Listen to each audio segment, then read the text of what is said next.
but it seems like health has been an issue for him since he's been in the league. So now the question is whether, it would be smart to trade him off, although the market did show that trading him wouldn't really net that much of positive draft capital. It looks like it might have been maybe a 5th or a 6th round pick. If you're Joe Shane and Brian Dable and your goal is to win now and win some games, would it make sense to trade him away for a pick that you may not even have the chance of using because you may be fired at the end of the season anyway?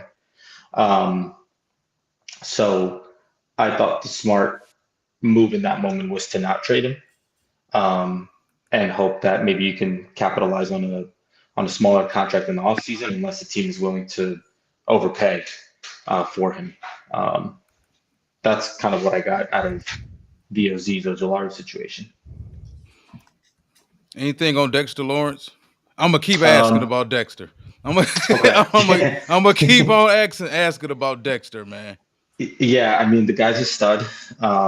You can say he's one of the top 2 defensive tackles, along with Chris Jones. He just wreaks havoc game in and game out on the defensive line. I know there were some rumors that were kind of circulating on Twitter that that's a guy that, could be on the move because simply the team is not winning. And who knows if he really wants to stick around, for what is looking like a lengthy rebuild again. But I don't think he's going to move. I think he's a great captain. He's a great leader. I think he really wants to be in there for the long haul. And he wants to be part of the reason why this thing turns around. But he's a great player, period. Like I've been saying that for like the last 3 years. I think even though Aaron Donald got a lot of the pub because Aaron Donald got all the high sack totals, I felt like Dexter and Chris Jones were like the best noses /2 techs /3 techs in the league, man. And I felt that way about Dexter since Clemson. Yeah. Obviously the Giants took him, in the middle of the 1st round, the same year with Daniel Jones. I think it took a little bit for him to really begin the dominant play that we are seeing him do now. As a nose tackle to, be up there leading the league in sacks when you're constantly being double teamed is a testament to his ability as a pass rusher. So, we're lucky to have him. I'm just hoping that this team can start winning some games and, keep the locker room happy, because once you lose that locker room, I think it's, you're going to start seeing the real vocal guys really show that they may not be there for the long run. So I'm hopeful, but hey, Lamar, you got any questions for this man about the New York Giants? Yeah, I wanted Ojulari and I wanted Neighbors for a 6th rounder. Yeah, you interested? Is this I need Neighbors, not because I need Neighbors. I just lack, I need less neighbors. I need land with no neighbors.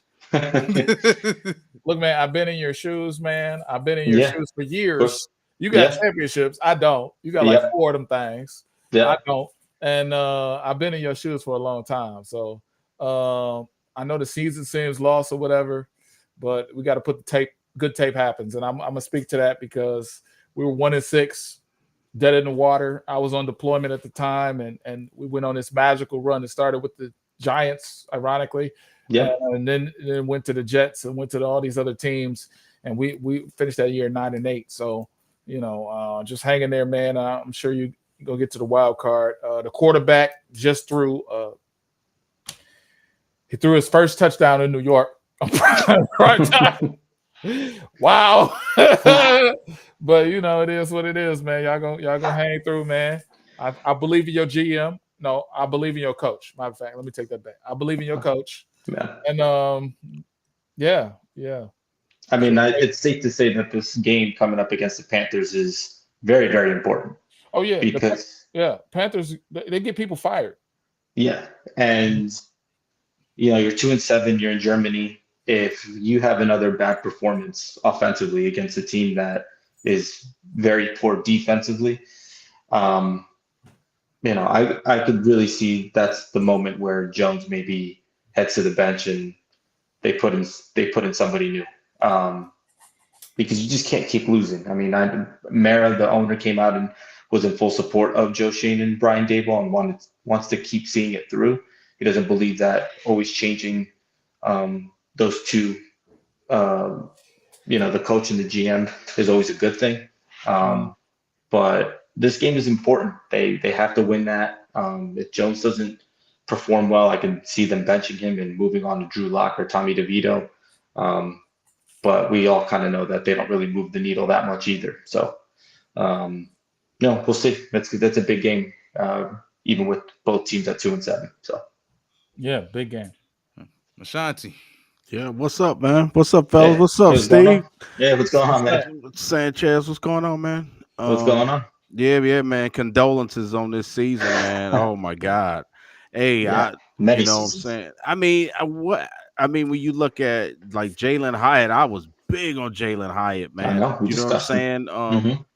I mean, obviously, the quarterback situation, sort of like I think about Carolina with Deontay Johnson, Xavier Liggett, you know what I'm saying?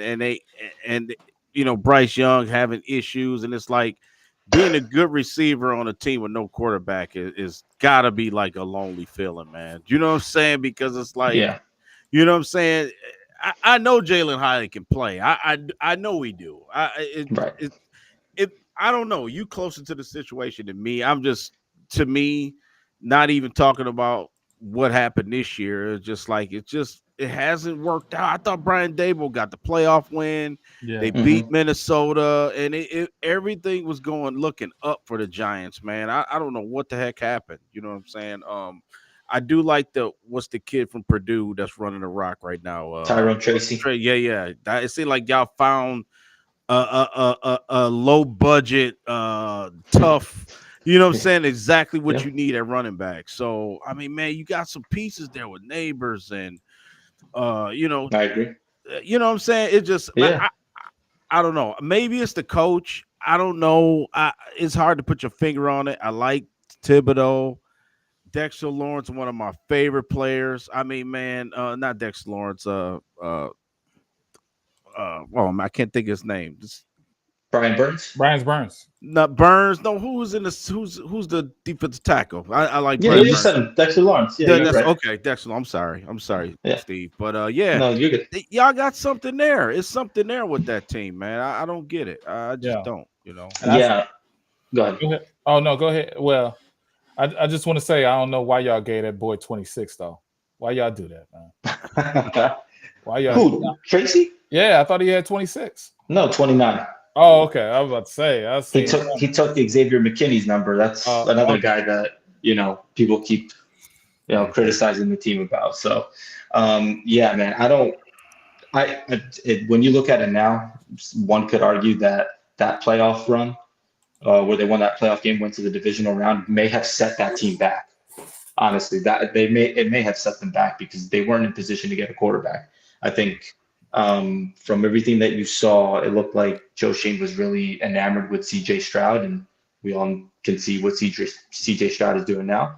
And then last year, they weren't in position to get Jaden Daniels or Drake May, as you probably saw in Hard Knocks. It looks like they were very adamant about getting them. But going back to the thing with Brian Daboll, last year it was, can this guy coach? And it turns out that he did get some wins down the stretch with Tommy DeVito, but it also put him out of position to get that quarterback that it seems like they really wanted. Yeah. And now there's, so now people are saying, oh, well, okay, it looks like he can coach, but now he probably should get fired because the team is still going backwards. So it's like you can't really win in that situation with that. And then one last thing I'll address with Jalen Hyatt, like in training camp, it looks by all the beat reporters that were reporting on it that Hyatt was operating as the number 2, and it looks like he was running. His route running was developing. It looks like he was very involved in the first team offense, and then week 1 came around and the guy wasn't getting any targets or any snaps for that matter. So it's just been kind of a mystery with what's going on with Hyatt. I personally think that because the offense is limited with Daniel Jones and not being able to push the ball downfield, I think it takes away from his skill set. Yeah. And if you're only targeting him once, one time a game, you know what the target is. You know it's going to be deep down the field, so teams can just play back and just, sit back on the ball. So what y'all need to do. Oh, my bad. No, go ahead. What y'all need to do, I know you have no control over it, but y'all need to get in trips right, trips left, bunch everything in small formations, and start running a lot of mesh concepts. Start running a lot of rail concepts where you got the post to the outside, you got the deep route, and start running a lot of bootleg stuff because I know Daniel Jones can run. I know he's off the injury, but he still can run. You got to let him work with half the field. Like Ryan Daboll is expecting him to be a field general, and I know he's in year 2, 3 of this offense, year 4. Yeah, year 3. But at the same time, like this guy, I'm sorry, it's not you. I know it's not you. But Daniel Jones, he cannot do anything elite. And I heard this from a New York Giants YouTuber named Authentic. He cannot do anything. I love Authentic. I follow him. Yeah. Me and him have talked. He cannot do anything elite. He cannot manipulate the pocket elite. He cannot throw the ball elite. He cannot hold on to the ball elite. He cannot run the ball elite. He can't do nothing elite. So we got to work with him. We got to Jared Goff him. We got to figure it out what he likes to do, what he likes to run in order to get this thing moving, because y'all still got a shot. Like you win 3 games and then you're 4-7. You're 4-7, and then you're looking at the NFC, how weak it is in this reclamation year. Probably push another 5 games, at least be 7-10, at least be or 9-8. Right. Yeah. Yeah. I think you're right on everything that you just mentioned there with Jones. I just don't think he can hit guys in stride consistently. And you see it with a guy like Neighbors, who is explosive after the catch. He wins deep. He wins with short routes and taking them, for chunk gains. He's a yak receiver. He's very explosive. Jones can't hit him in stride consistently. You always see Neighbors kind of reaching back a little bit when the ball's coming his way. And then when he reaches back, the defender closes in and, disrupts the pass. So that's the thing. It's Dayball's telling us that Jones gives us the best chance to win, which means that Locke and DeVito are god awful then if they can't even, do anything even more positive with the offense. I'd rather see Drew Locke at this point because I know he can throw it deep and I know he will throw it. Yeah. Exactly. But if you're just going to keep playing Daniel Jones, well, defenses are just playing up. They know they don't have to sit back deep. They can just play up. They can beat, they can beat guys on the short routes. They can beat them on the sticks. So, yeah. One more thing, man. Wheaton, wide receiver out of West Virginia. What's happening with him? I think he's on special teams right now. I know he's working his way back from the ACL. It looks like he was just he just needed a lot of time on the practice squad and getting reps on that end. But obviously the torn ACL derailed that last year. So he's a year behind, obviously. He did score that touchdown against the Seahawks when Isaiah Simmons leapfrogged the guard in the center and blocked the punt, or the field goal, where they returned it for the touchdown. I don't know if he's going to get any looks down the stretch. It looks like they're just they have a log jam there with Neighbors, Wandale, and Darius Slayton, who wasn't moved. Y'all got a lot of athletes, man. Like Wheaton. Yeah, we do. 6'3", 6'4", 220 pounds, ran 4'3", 40-inch vertical. Neighbors is a big-time raw athlete. Hyatt is a speed guy. You be shocked at the difference a quarterback makes, man. You look at all those players that Houston had before Stroud got there. When what was the name? The quarterback there with the long neck. Davis Mills. Davis Mills. Yeah. Like, nothing looked right. Nothing looked right with that team. Now, granted, they hit a home run with DeMeco Ryans the very next year. They got Will Anderson. They got a lot of different players, good players. Tank Dell, hell of a player. But it took the quarterback, and Mike made that comment in the comment section. Pieces without glue is nothing. And typically you want the quarterback to be that glue. We see the difference a quarterback makes in Washington. Like everything was Sam Howell's fault last year and prior to that. And I was one of the people that kind of felt like, Sam Howell deserved a little bit more time. He was the most sacked quarterback in the league. How can you make an honest assessment of a quarterback that is the most sacked in the league? Like, being honest about it. Right. And things are different. The offensive line is better this year. I mean, you looking that way, but I mean, listen, Mom asked you, if a dude is the most sacked quarterback in the league, how do you get the honest assessment of him? You have an honest assessment with 4 years with Daniel Jones. You have the whole fan. I'm talking about Washington, though. I'm talking about Washington. I thought you were using that case to advocate him. No, I was just talking about just in general as far as the difference a quarterback makes. And Jayden Daniels stepped into Washington, and now Terry McLaurin is getting the football.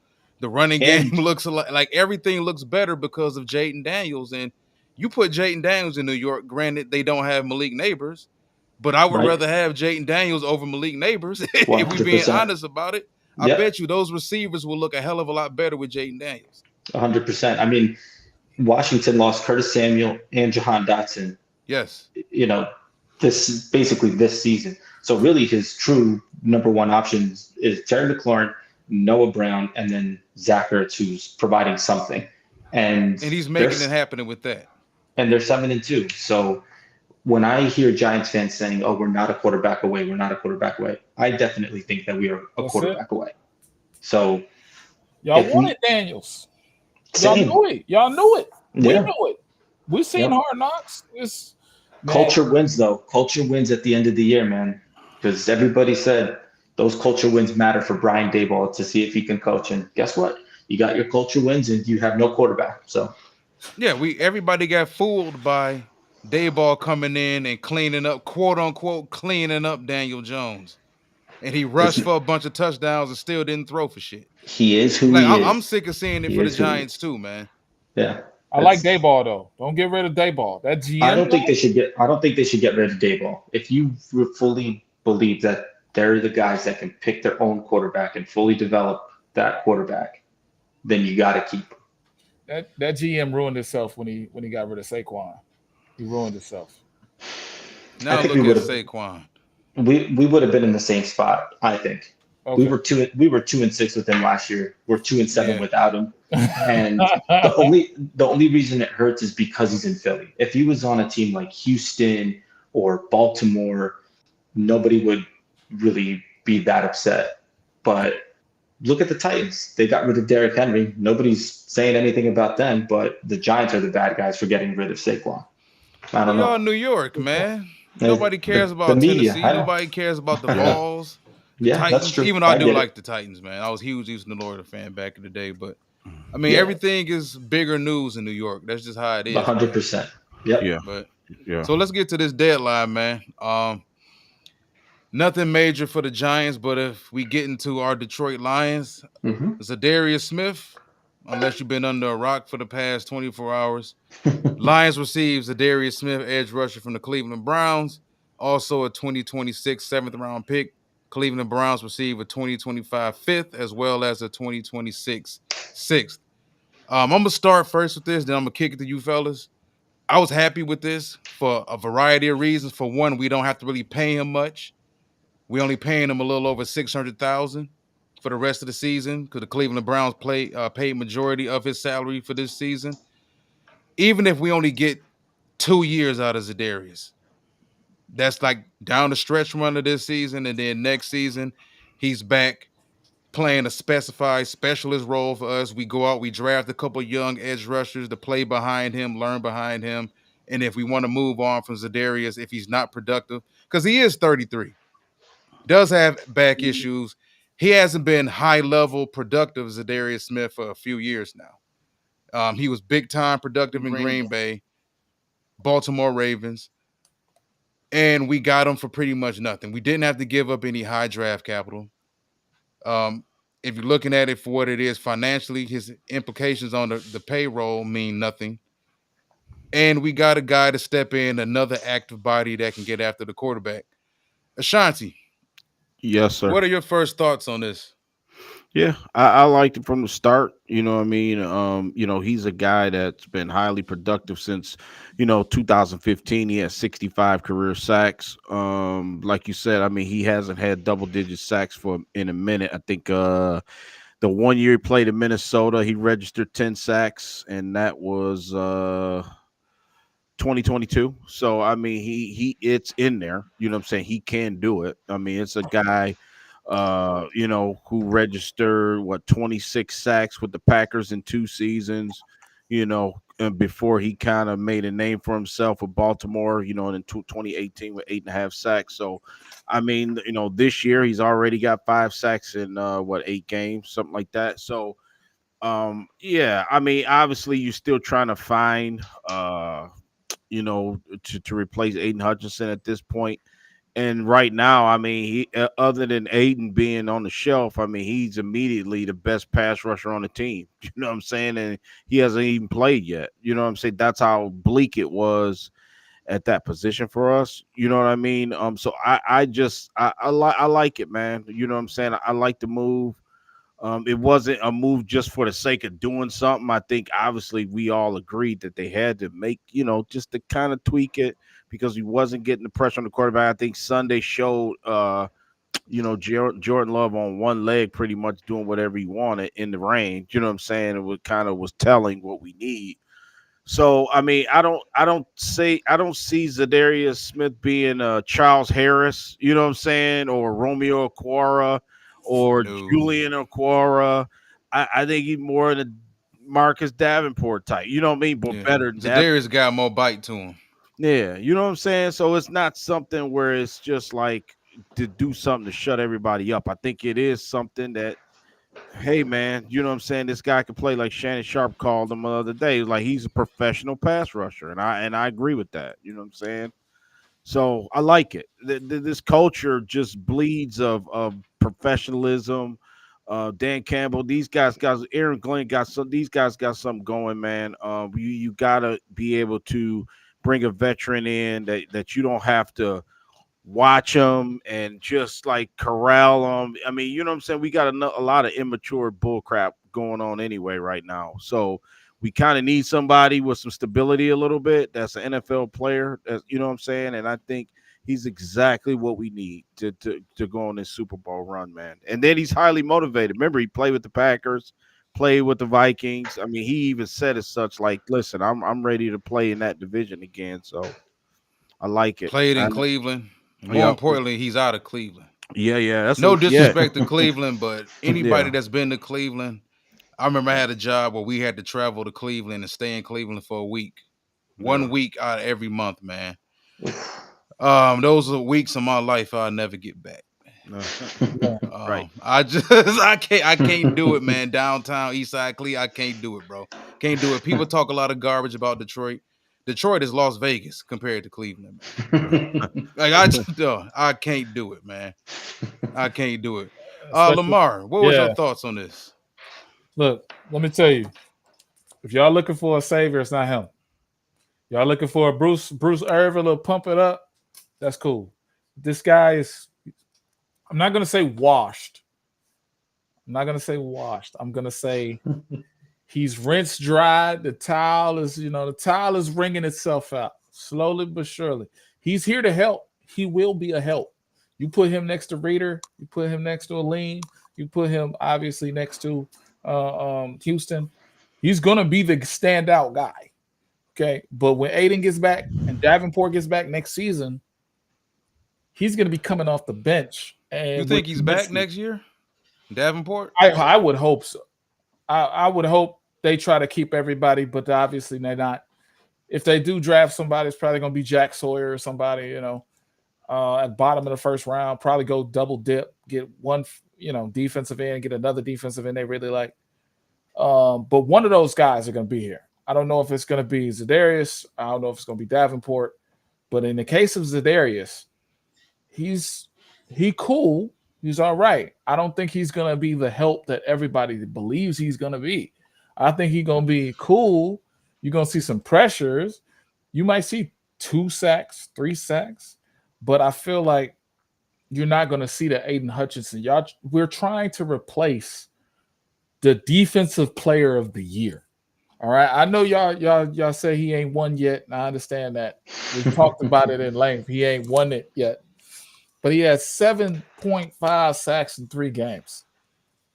My man got 5 in 7. He's 7-1. He's on a 7-1 team. He's playing. You expecting that from him though? Like, I think it's kind of unfair to. I think the fans are putting that expectation on him. Like, we got Zadarius Smith. What irrational ass fans expecting that? They expecting Aiden Hutchinson stats? They was clamoring for him. They was begging for him. They deserve this.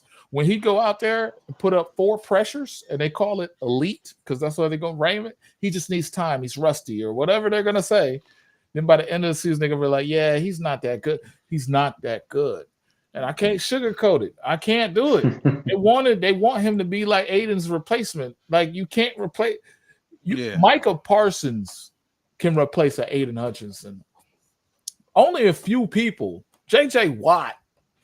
You're going to get a little bit of pressure from this guy, and he's not going to be it, bro. He's going to be all right. He's going to be like Bruce Irvin. He's going to have 2 sacks. You're going to be like, hey, okay. I think he plays a lot more than Irvin. He's going to probably play a lot more Irvin. Yeah. I think they needed a body before I get to you. That's what he is. They needed another body. Just from a numbers game alone, we lost too many people. Yeah. We lost too many people, so they had to get somebody out there. They had to get somebody that can actually pressure the quarterback because enough of this asking defensive tackles to be edge rushers. Makai, we know this isn't your bread and butter, but go hang out on the edge and rush the quarterback. Levi, we know you're a natural 4-3-3 tech, but step in this 3-4, step in this 4-2-5 and be some edge. Like, that's not what they are.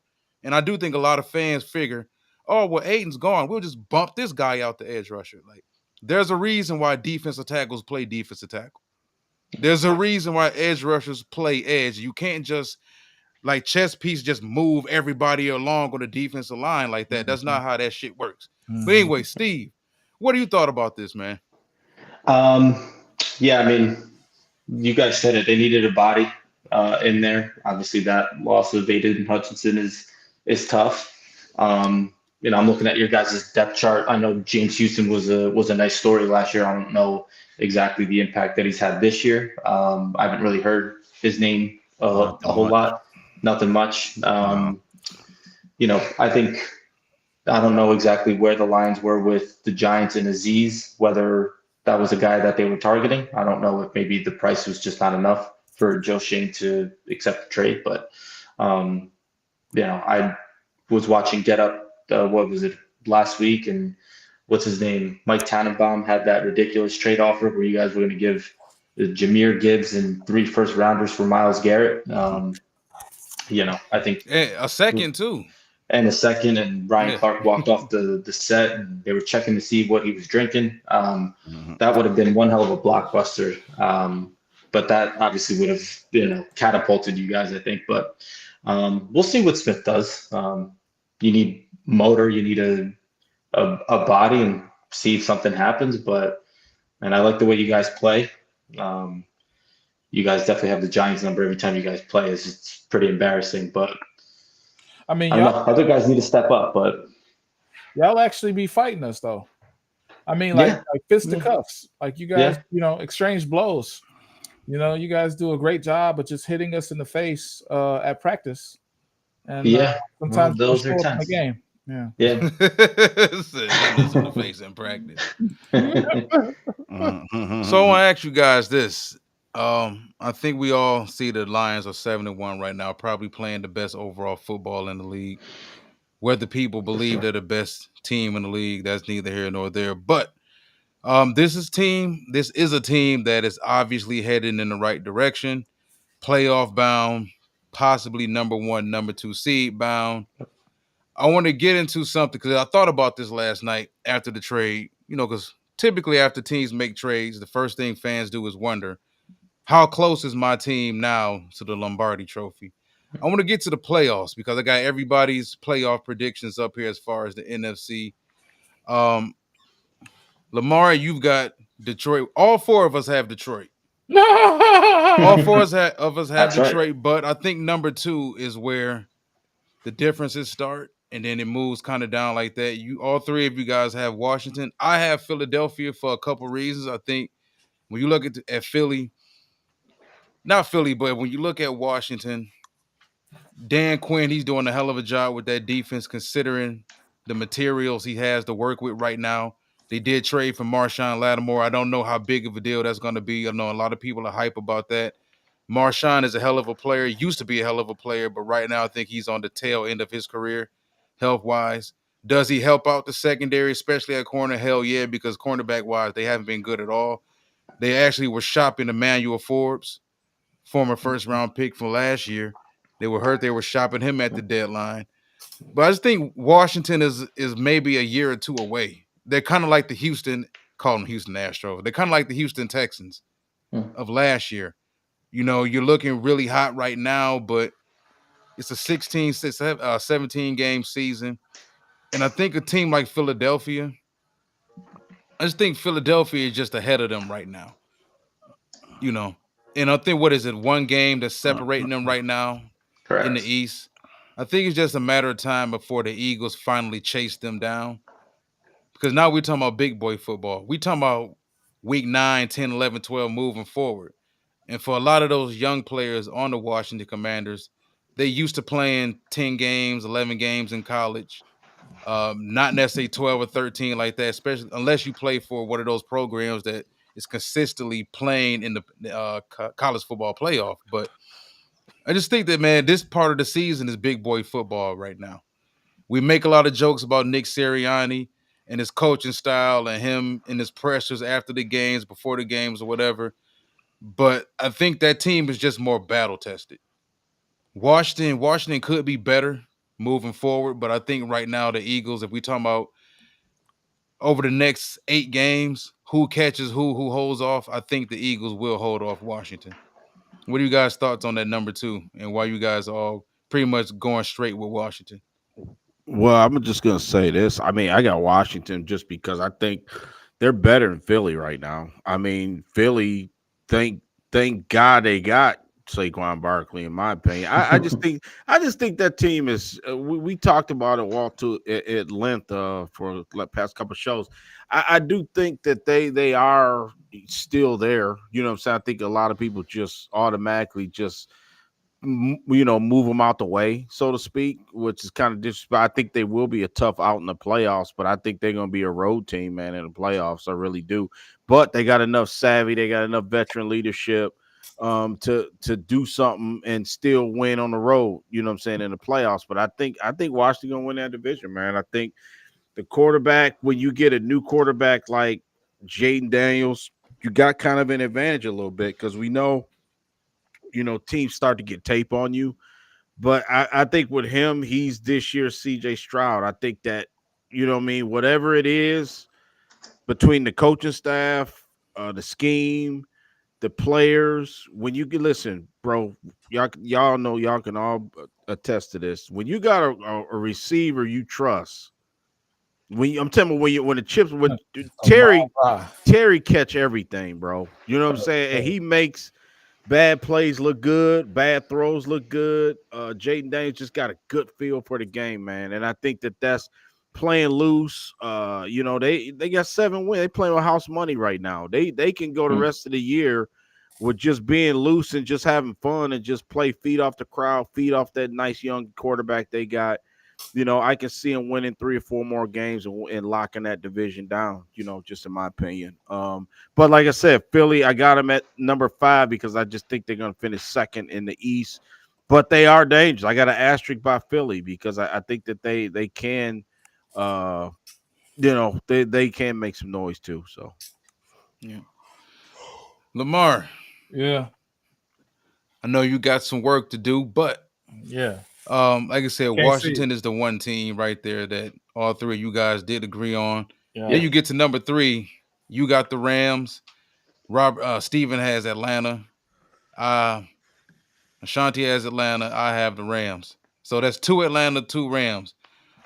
What are you guys' discussion on that between the Rams and the Falcons? Because I think the Rams have a tougher plight because right now Arizona's ahead of them at 5-4. Mm-hmm. So, you're talking about the San Francisco 49ers.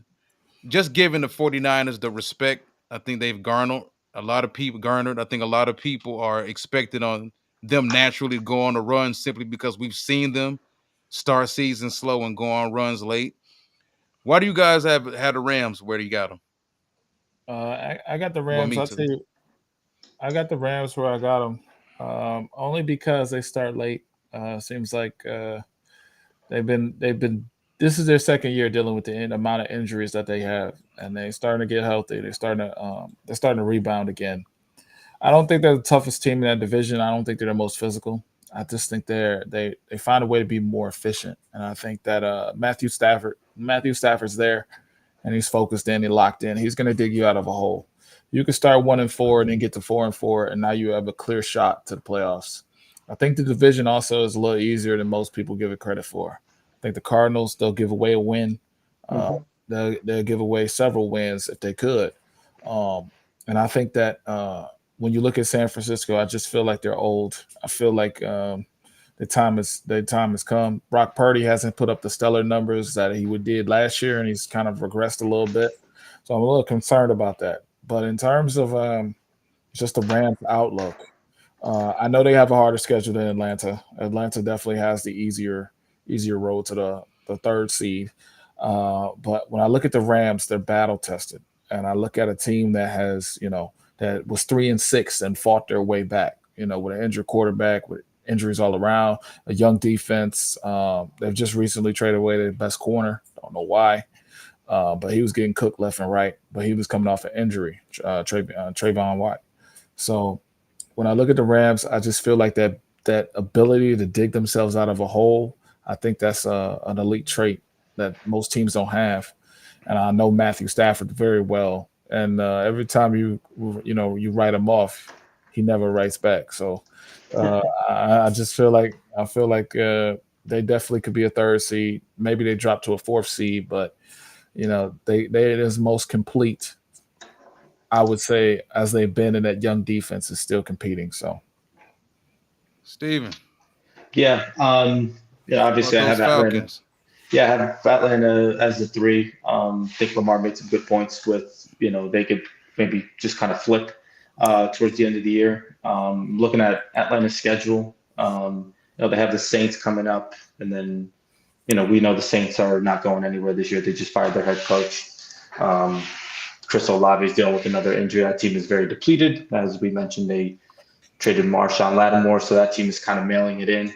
I see that they have the Broncos before bye, and then the Chargers, which is playing inspired football behind Jim Harbaugh. It's good to see. That's tough. And, you have Minnesota in there as well, which is tough. Schedule last 4 games is pretty easy. You're at Las Vegas. You're playing my Giants, who are terrible. You play Washington, and then you play Carolina at home. So I think they're starting to click a little bit more offensively. I think Kirk is getting a little bit more comfortable. I don't know exactly the extent of Drake London's injury now. Obviously, he left with that hip against the Cowboys. I still think they're not using Bijan enough. I think the split with him and Tyler Algier is fine and all, but I think they got to find him more touches, as well as Kyle Pitts. You kind of just don't know what kind of player you're going to get every week with Kyle Pitts. He's either going to go off like he did against the Bucs, or he's just going to be very quiet. One of the surprises for me definitely is Darnell Mooney. I think he's a great fit with Kirk. And defensively, they're kind of holding teams, in check, kind of like a bend but don't break defense. I think they're just, good enough to win that division. You have the Bucs, who are dealing with a ton of injuries, and there's really not much to say with Carolina and New Orleans. So if it wasn't for the Bucs and their injuries, I think the Bucs would be up there. I think I would have Atlanta a little bit lower, but it looks like Tampa's just kind of hanging on there for dear life. So and a tough game this week against the 49ers, and Atlanta has the one with New Orleans. So that's just, I think, another win for Atlanta, and it's just going to push the lead a little bit further. Yeah. All right, number 5 is where we have 5 different teams. Lamar, you got Green Bay. Steven, you got Minnesota. Shanti, you got Philadelphia, and I got Washington. A lot of that has to do with the fact that we have the divisional winners, of course, in 1 through 4, and these are the teams that all 4 of us figure are going to finish second in those divisions. So I don't think we really have to comment on that too much because we all feel like Washington and Philly are pretty much 1 and 2 over there in the East, and you're talking about Yep. Minnesota and Green Bay are going to be battling for number 2 behind the Detroit Lions. 6 and 7. I don't really believe in Frisco like that. I think Frisco, this is going to be one of those down seasons for them. They do for one. They kind of been overachieving the last 2 or 3 years, going through a laundry long list of injuries throughout the season, and then circling the wagons and going on a 6-7 game winning streak and hitting the playoffs hot. I think they're crapping out this season. I just don't think Frisco makes it. I think they started behind the 8 ball a little too bad. They spotted too many games to Arizona, the Rams as well. You're talking about competing against Green Bay and Minnesota. Also, Tough. Washington jumped up. Nobody expected Washington to be there. So I'm not as sold on San Francisco like that. Now, everybody else agrees on Minnesota for the most part, as far as being 6 or 7. Mm-hmm. Yeah. So, Yeah. Ashanti, what do you think about those last 3 seeds? Yeah, I'm gonna get out of here, man. I just Got you, brother. Appreciate you joining us tonight, too. Yes, sir. Sir. Yeah, talk Hey, to you, Avery. Lamar. Lamar. See. Yeah. Hey, nice meeting you, man. Take care. Yep. All love to you guys, man. Yeah, you too, man. Take care. All right. See you, Avery. See you. Yeah, they're like the Rams, man. You know, I just think they're gonna win that division. You look at that division, it's chaos, man. 4 and 4, 4 and 4, 4 and 4, 3 and 4. You know, Seattle just totally just went by the wayside, man. You know, I think a rookie head coach. You know, their team talented as hell, but I don't know if Seattle can keep. I can't say they can't keep pace because they're all damn near tied. But I don't know. I trust Matthew Stafford in a role where he has to win some games down the stretch, maybe win it in the fourth quarter. Even though Geno been balling, I gotta give Geno Smith some credit. He's been throwing a rock pretty good, but I just trust Stafford more. So that's why I'm saying the Rams are gonna win the West. And as far as Philly go in my book, I told you why I like Philly to finish second. Green Bay is man, it could be switched. It could be maybe Minnesota finished 7th and Green Bay 6th, or maybe I even told you, I text you, I think the Cardinals could sneak in there and overtake Minnesota. Listen, this is a big 4 or 5 games for Sam Darnold, man. I think that, you know, if he's going to continue to lead this team, I mean, really, since the Lions beat him, he's looked beatable. You know what I'm saying? He looked really good the first four wins of the season when they was 4-5-0. And ever since then, I mean, he's been okay. I mean, he's not been like real bad, but they tried to give that game away the other night, man. Yeah, that's what I'm saying. He tried to. And if he plays like that, I haven't looked at the schedule. I don't know if they play. I gotta think they play the Cardinals. And if they do, week 13. Yeah, yup. Okay, thanks, Steve. Yup, that might be for a playoff spot. You know what I'm saying? And I trust Arizona to win that game. So it could be Green Bay, Arizona for me, you know, at the end. So I mean, you know how I feel about the Packers. Yeah. My question about Arizona is the fact that they won a lot of 1-point and 2-point games this season. Yeah. Mm-hmm. Now they blew out the Rams. I think it week 2 they blew out the Rams, or week 3. It was week 2 they blew out the Rams, but they've won a lot of close call games. Now, granted, they won up on San Francisco. They won up on the Rams, but they did lose to us. Yeah. Now, do they have an opportunity to win that division? Hell yeah. Because once you start beating teams in your own division, that Rams game that they got against Arizona coming up is huge. Mm-hmm. If the Rams blow that game to Arizona, they already blew a game to us. And then same thing with Frisco. Like, Frisco has already lost to Arizona and the Rams. So, like, once you start losing those divisional games, man, that slope started getting kind of sketchy for you. But that's the reason I had Minnesota at 7. I think it's going to come down to Minnesota and Green Bay the last couple of weeks of the season. It's going to probably come down to Minnesota needing to beat us week 18 to finish probably 6 or 5 or something like that.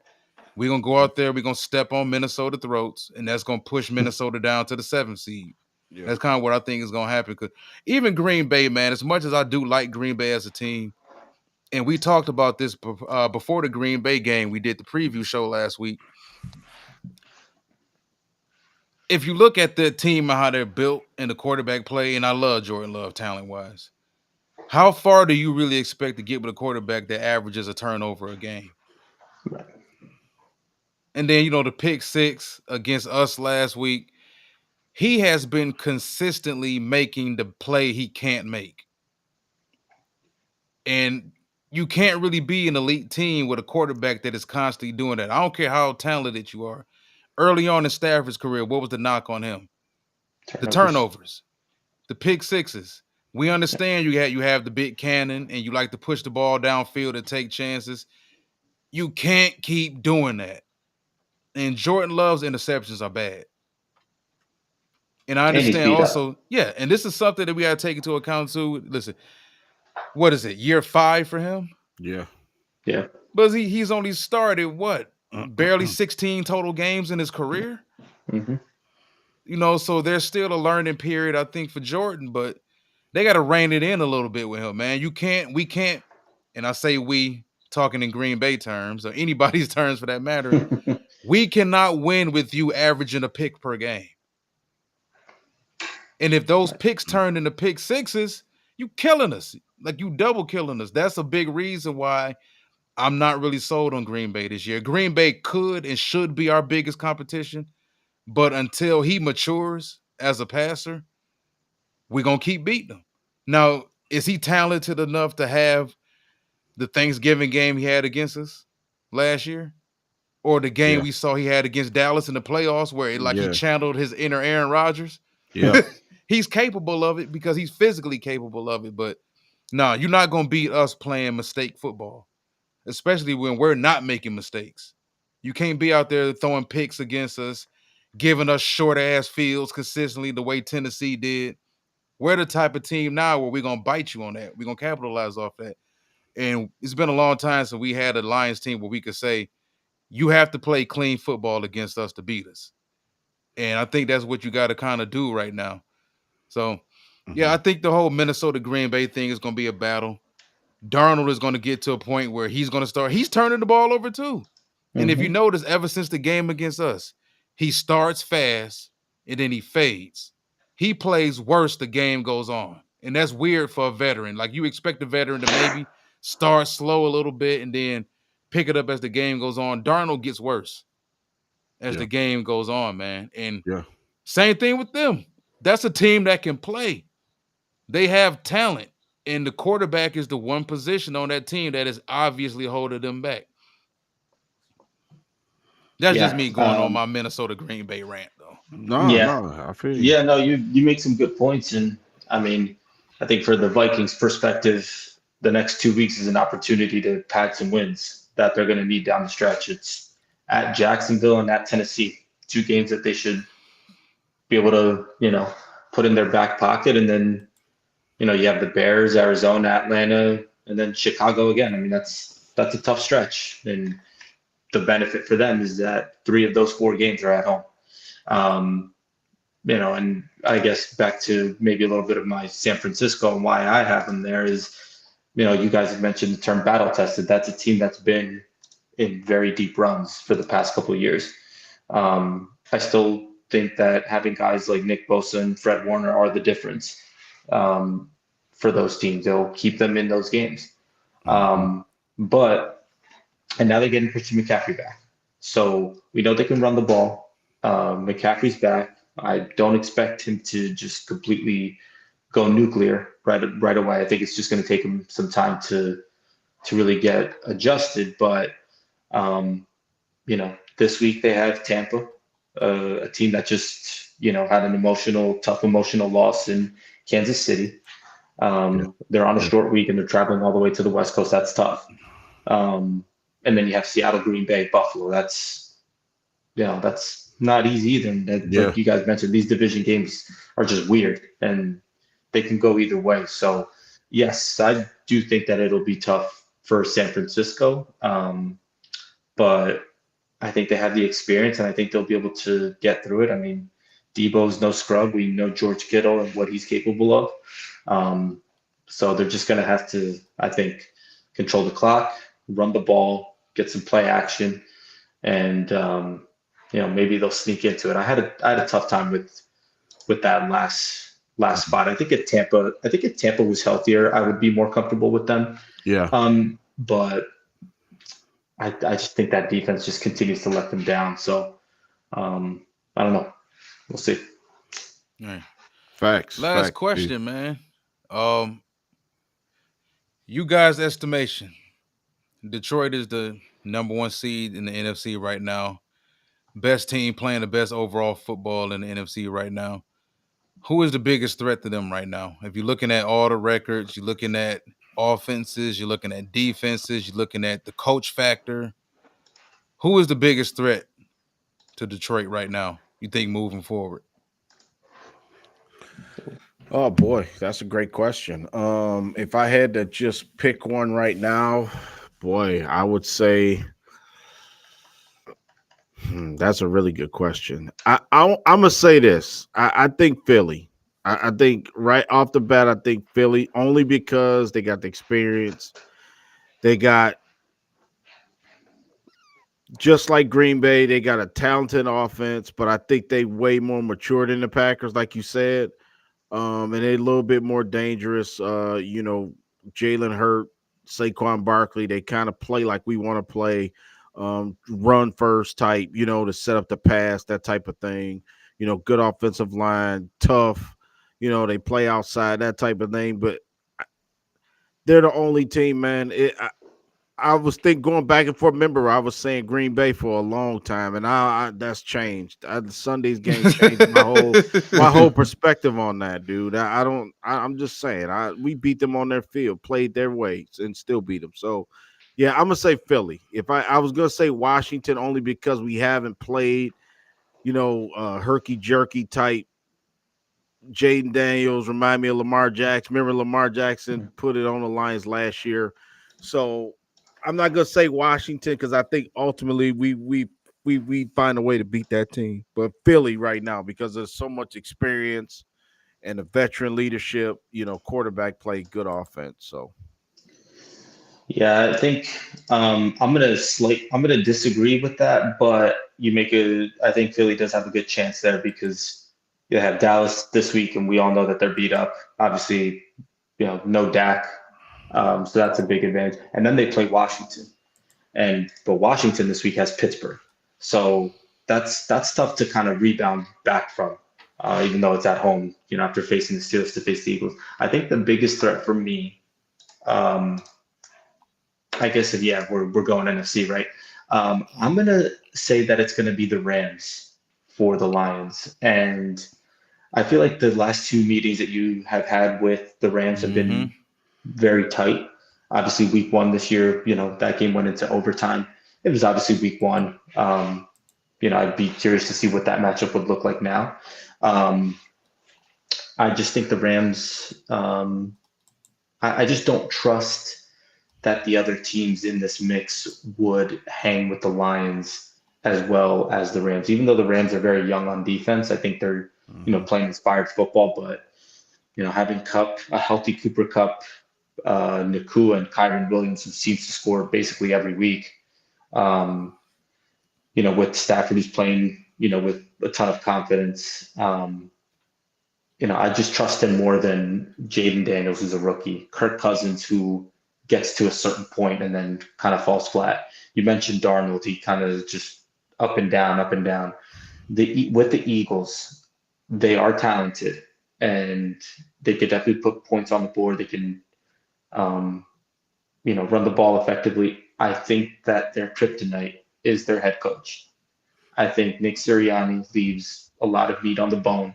I think he gets way too aggressive at times, going for the 4th downs, not taking field goals. I mean, they almost lost at home to the Jacksonville Jaguars.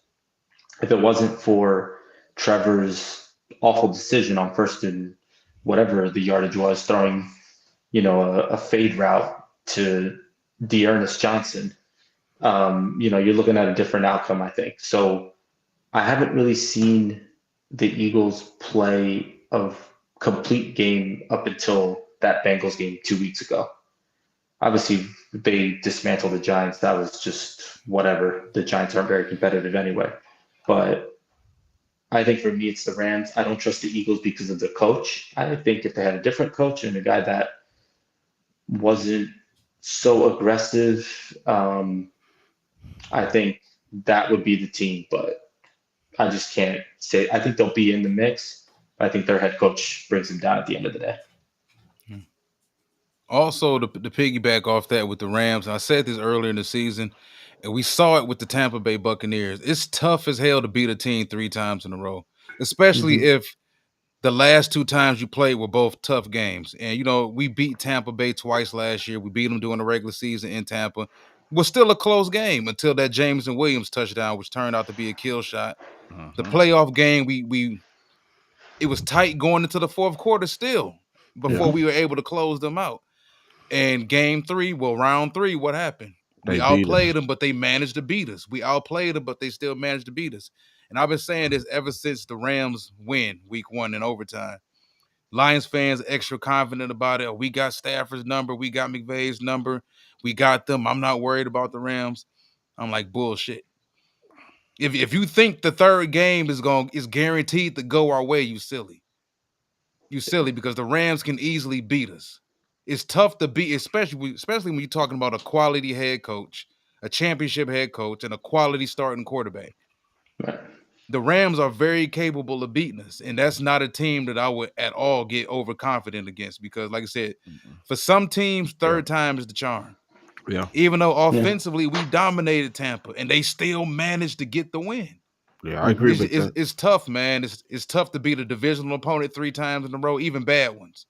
Think about how many times Brady has struggles against the Miami Dolphins or the Buffalo Bills. It's just tough. And we're not even in the same division with the Rams, but they know us.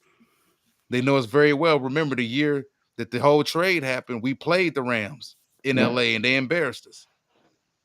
And then we played them 2 more times since then, once again in the playoffs, and then, of course, week 1 of this season. So I think the Rams are very capable. We saw last week, Stafford pulled out his inner Roy Jones Jr. Y'all must have forgot. Because, dude, the throws that dude makes and the confidence he has in his arm.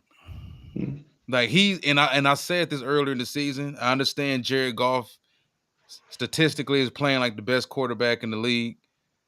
We talked about this, about whether or not Stafford is still the best quarterback in the NFC.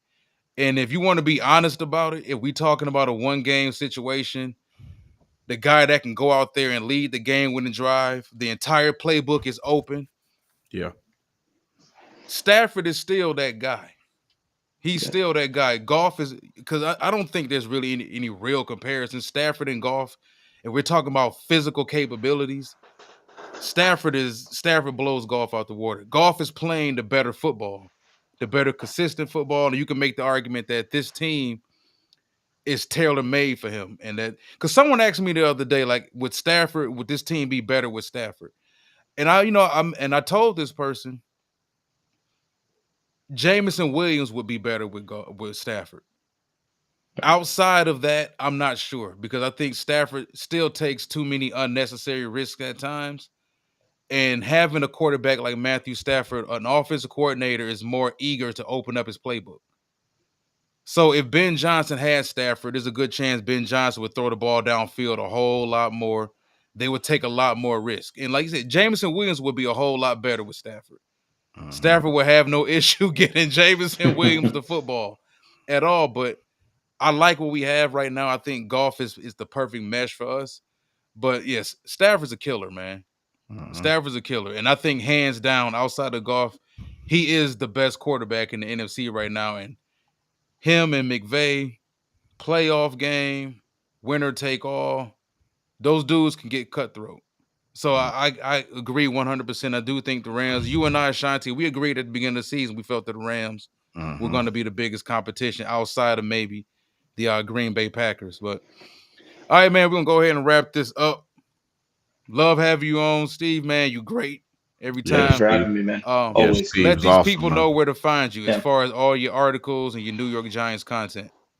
Well, you can just follow me on my Facebook page, Steven Sanchez. I haven't really quite written too much lately for any Giants related stuff. Life's kind of in the way, working and having a son and, with a wife and everything. So, you can also follow me on Twitter. Let me give you, what is it? It's at Sanchez Steven 21. Just love talking about football, love talking about X's and O's, and starting to look ahead to the draft because I have no choice. I ain't want to say that, man, but I have no choice. So, yeah, I don't think, Shedeur Sanders is going to be on our team. I think he might be going to Vegas if they get the number 1 pick, but maybe Cam Ward out of Miami might be the guy.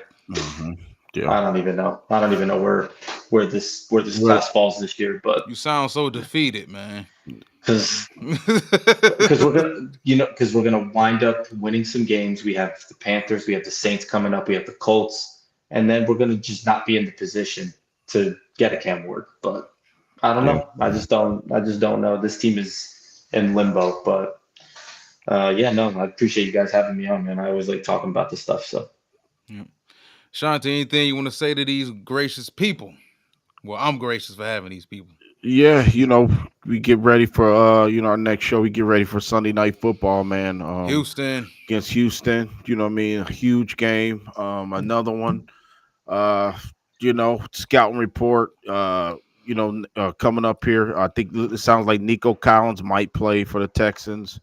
So they formed their own challenge to us, but I think they got a little bit of issues on offensive line. Look like they can't protect CJ Stroud, man. So I think that's going to be an issue for them right off the bat, in my opinion. So, yeah, we'll be back. We'll be back to talk Houston, Texas. I'm looking forward to it. Saturday morning. I'm really looking forward to it. So appreciate everybody. Stop by Bobby Drake. 313 and fun, Mike Barker, Ralphie always shouting out. So thanks to our listeners and watchers. So definitely. Thank you for everybody for joining us tonight. Steven Sanchez as well as Spirit of Detroit. Breaking down the Zadarius Smith trade, as well as our personal thoughts on the NFC and our predictions on how the NFC will eventually break down to the final 7 seeds. Thank everybody for joining us. We will be back Saturday morning, breaking down the Houston, Texas game, covering it from all angles, point spreads, money lines, everything you guys can think of. And we will also have 2 bonus games as usual, giving you our thoughts on those games and which direction to bet in. Remember, bet responsibly. One Pride.